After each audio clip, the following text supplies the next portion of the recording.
देश में लोकसभा चुनाव का आगाज जब से हुआ है, सारी पार्टियां इस बात पर प्रचार प्रसार करने में जुटी है कि वो देश को एक सक्षम नेता चुन कर देगी जो देश को आगे फायदा पहुंचाएगा। परंतु देश के विपक्षी दल की हालत देखे तो पीएम मोदी के सामने वो बिल्कुल टिक नहीं पा रही है। इस समय मोदी का मुकाबला करने वाला एक भी नेता विपक्षी खेमे में नजर नहीं आ रहा। इस पर कांग्रेस नेता ने खुलकर जवाब दे दिया है। तो आइए जानते हैं खबर विस्तार से। कांग्रेस नेता शशि थरूर ने एक बार फिर लोकसभा चुनाव में अपनी किस्मत आजमा रहे हैं।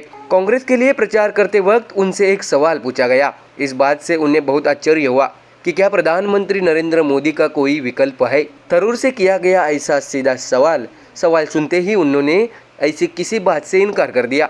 उन्होंने कहा कि लोकतंत्र में ऐसा सवाल अवास्तविक है। आपको बता दें कि इससे पहले ये सवाल बीजेपी लगातार पूछती रही है कि विपक्षी दलों के पास ऐसा कोई उम्मीदवार नहीं है जो प्रधानमंत्री नरेंद्र मोदी का विकल्प हो सके। इसके साथ ही थरूर ने आगे कहा कि हमारे देश की संसदीय लोकतांत्रिक व्यवस्था में हम सिर्फ एक व्यक्ति का चुनाव नहीं करते, हम पार्टी और उसके प्रतिनिधियों का चुनाव करते हैं। थरूर ने कहा कि वह पार्टियों का गठबंधन चुनते हैं। पीएम मोदी का विकल्प अनुभवी सक्षम नेताओं का एक विविध समूह है। यह समूह भारत की जनता के प्रति जवाबदेह है। आपको बता दें कि इस संबंध में एक सोशल मीडिया पर शशि थरूर ने पोस्ट किया है। उन्होंने लिखा है कि मीडिया प्रतिनिधियों ने मुझसे एक बार फिर एक ऐसे व्यक्ति की पहचान करने को कहा है जो प्रधानमंत्री नरेंद्र मोदी का विकल्प हो।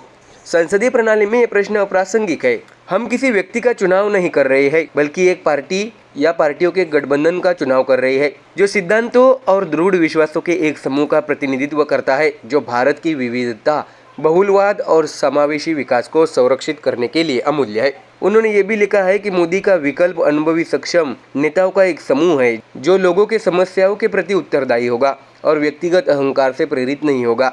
वे किसी विशिष्ट व्यक्ति को प्रधानमंत्री के रूप में चुनेंगे, यह एक गौण विचार है। हमारे लोकतंत्र और विविधता की रक्षा करना सबसे पहले आता है। हमारे देश में कोई राष्ट्रपति प्रणाली या राष्ट्रपति लोकतंत्र नहीं है।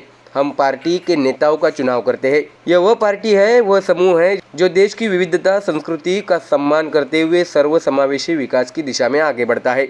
तो देखा अपने कांग्रेस नेता शशि थरूर ने मोदी के विकल्प के तौर पर किसी एक विपक्षी नेता का खुलकर नाम नहीं लिया। इससे ये बात साफ होती है कि विपक्ष ने इस बार मोदी के सामने अपनी हार मान ली है। ऐसे में अब देखना होगा कि आने वाले लोकसभा चुनाव में क्या विपक्षी दल बीजेपी का मुकाबला कर पाती है या नहीं, ये तो आने वाले चुनाव नतीजों के बाद ही पता चल जाएगा। Bureau report MDR news.